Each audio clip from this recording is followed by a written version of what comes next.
ഇന്ന് December 3 world disability ഡേയിൽ വൈകല്യമുള്ള കുട്ടികളെക്കുറിച്ച് മാത്രമല്ല സംസാരിക്കേണ്ടത്, അവരുടെ മാതാപിതാക്കളെക്കുറിച്ച് കൂടിയാണ്.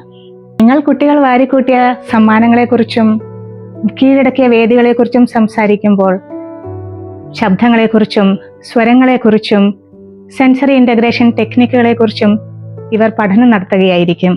നിങ്ങൾ കുട്ടികളെ ഫുട്ബോൾ കോച്ചിങ്ങിനോ ഡാൻസ് പ്രാക്ടീസിനായി കൊണ്ടുപോകുമ്പോൾ ഇവർ തങ്ങളുടെ മക്കളെ സ്പീച്ച് തെറാപ്പിസ്റ്റിന്റെയോ സൈക്കോളജിക്കൽ അസസ്മെന്റിനോ വേണ്ടി കൊണ്ടുപോവുകയായിരിക്കും.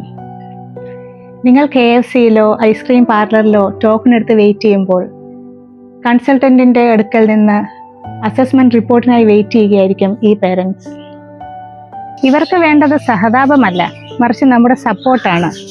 എന്നെ കേൾക്കുന്ന നിങ്ങൾ ഒരു ഡോക്ടർ, എഞ്ചിനീയർ, ഒരു ടീച്ചർ, ഒരു ഓട്ടോ ഡ്രൈവർ, ഒരു വീട്ടമ്മ, ആരുമായിക്കൊള്ളട്ടെ, നമ്മുടെ സാഹചര്യത്തിൽ നിന്നുകൊണ്ട് ഒരു സഹായം ഈ മാതാപിതാക്കൾക്ക് നൽകിക്കൂടെ? രാവും പകലും അവർ കഷ്ടപ്പെടുകയാണ് അമ്മ എന്നൊരു വിളിക്കായി, കാത്തിരിക്കുകയാണ് ഒരു ചെറു ചിരിക്കായി.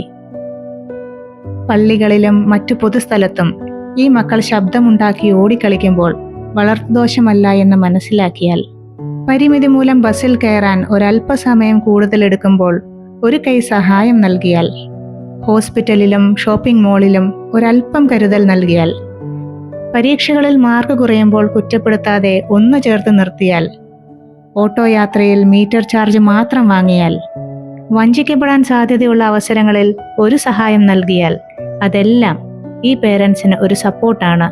പരിമിതികളെ അതിജീവിച്ച് രാജ്യത്തിന്റെ തന്നെ അഭിമാനമായി മാറാൻ കഴിവുള്ള ഈ കുട്ടികളുടെ ചെറിയ ചെറിയ വിജയങ്ങൾക്ക് പിന്നിൽ പ്രവർത്തിക്കുന്ന മാതാപിതാക്കൾക്കായി കൈകോർക്കാം, കൈത്താങ്ങാകാം.